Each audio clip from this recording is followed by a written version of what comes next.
नमस्कार, आप देख रहे हैं न्यूज प्लस 21। मैं हूं आपके साथ ललिता चक्रधारी। ये मामला बिहार का है। बिहार के मोतिहारी जिले में एक सरकारी स्कूल के हेडमास्टर ने शिक्षा व्यवस्था की पोल खोलकर रख दी है।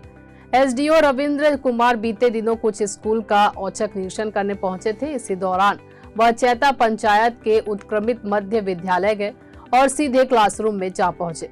एसडीओ ने क्लासरूम में बच्चों को पढ़ा रहे मास्टर जी से कुछ सवाल पूछ लिया। फिर क्या, मास्टर जी कैमरे के सामने मैं विद्यालय जाता हूँ, मैं विद्यालय जा रहा हूँ का अंग्रेजी में अनुवाद नहीं कर पाए और निरीक्षण करने पहुंचे एसडीओ के सामने बंगले झांकने लगे। वहीं स्कूल के एक और टीचर जलवायु और मौसम के बीच अंतर नहीं बता सके। अब इस मामले का वीडियो सोशल मीडिया पर खूब वायरल हो रहा है।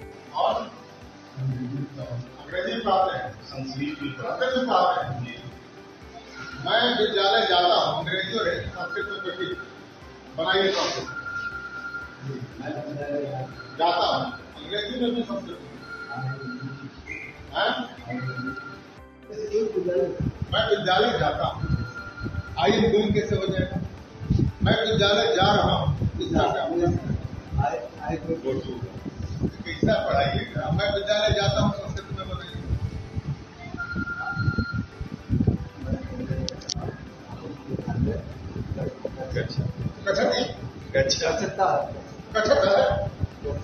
गच्छामी। अरे भैया गच्छामी होगा ना। गीता अंति जो थर्ड पर्सन का सिंगुलर है वह विद्यालय जाता है, सब विद्यालय में गच्छति। वे दोनों विद्यालय जाते हैं। गीता तौ विद्यालय में गच्छता है। आप वे लोग विद्यालय जाते हैं, एक विद्यालय में गच्छन्ति। और हम लोग मैं विद्यालय जा रहा हूँ, हम विद्यालय में गच्छामी है ना। तीसरा था तुम विद्यालय जाते हो, तुम विद्यालय में गच्छति। ऐसा बात करते हैं आप लोग। प्रैक्टिस थोड़ा होता है। हमारे पिताजी चौथा क्लास में बताते हो हमको याद है। My father was my teacher. He is also a teacher in my school. And teens, अंग्रेजी, संस्कृत उन्हीं का बताया हुआ आज तक मुझे याद है। आप कर लेंगे, ऐसे होगा प्रैक्टिस। प्रैक्टिस थोड़े होता है हमारा। समझ ले जाएगा। मेरा देखिए, आप बताइए क्या पढ़ा है। पर्यावरण का मतलब होता है सर कि हमारी बाहरी वातावरण में हम कैसे सर्वाइव करते हैं, क्या क्या है। तो हो गया हम पर्यावरण का खाली मतलब बताइए। पर्यावरण मतलब हमारे बाहरी आवरण। बाहरी आवरण मतलब तो बाहरी आवरण तो जूता है, पैजामा है, यही पर्यावरण हो गया। वातावरण है वातावरण, मौसम है, जलवायु क्या है, दोनों एक ही है। मौसम क्या होता है,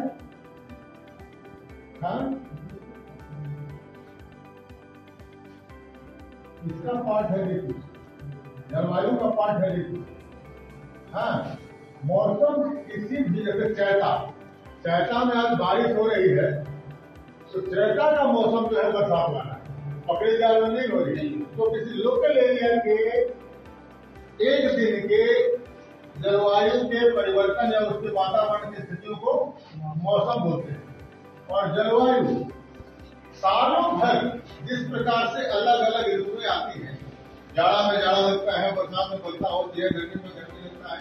तो ये पूरा का पूरा annual analysis of the environment and ecosystem is called climate. Climate बहुत बड़े स्तर पे होता है, ये पूरे देश का, पूरे राज्य का, पूरे जिले का होता है। तो हम लोग भी पर्यावरण के पार्ट हैं और पर्यावरण का के पार्ट हम लोग हैं। लेकिन हम कैसे नियत करें कि पर्यावरण हमारा ठीक है। रिएक्शन मेरा क्या होना चाहिए। सस्टेनेबल डेवलपमेंट एक होता है। सस्टेनेबल डेवलपमेंट का मतलब हुआ कि पर्यावरण के अनुकूल अपना आचरण करके, है ना, पर्यावरण को अपने अनुरूप बनाना और लंबे समय तक के लिए उसको सस्टेन होने लायक स्थिति पैदा करना।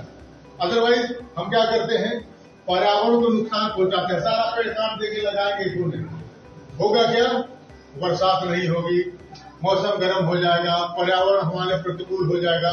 तो पर्यावरण को हम कैसे प्रभावित करते हैं, दोनों अनुकूल बनाने के लिए और प्रतिकूल करने के लिए। तो दोनों चीजें आपको बच्चों को बताना पड़ेगा ताकि ये लोग जब बड़े हो जाएं तो उस चीज को याद रखें और पर्यावरण को अपने अनुकूल बनाते हुए अपने जीवन स्तर को ठीक रख सकें। और निरीक्षण किया आपने, क्या क्या पाया? विद्यालय में बच्चे की उपस्थिति आधी है और उपस्थिति बढ़ाए जाने की आवश्यकता है। एमडीएम बनाया जा रहा है। एमडीएम में आज खिचड़ी चोखा बनना है। चोखा बनते हुए मैंने देखा है, किचन साफ सुथरा है। विद्यालय में 2 शिक्षक अनुपस्थित हैं जिनका आवेदन लगा हुआ था। विद्यालय के शिक्षकों को चाहिए कि पढ़ाने से पहले जो संबंधित विषय है उसको घर से पढ़ के आए तो ज्यादा बेटर रिजल्ट हो सकता है। और मैं समझता हूं कि हमारे देश में, हमारे जिले में ज्यादा से ज्यादा बच्चे सरकारी विद्यालयों में पढ़ते हैं और विद्यालय के शिक्षकों को स्वाध्याय की आदत जो है छूट गई है।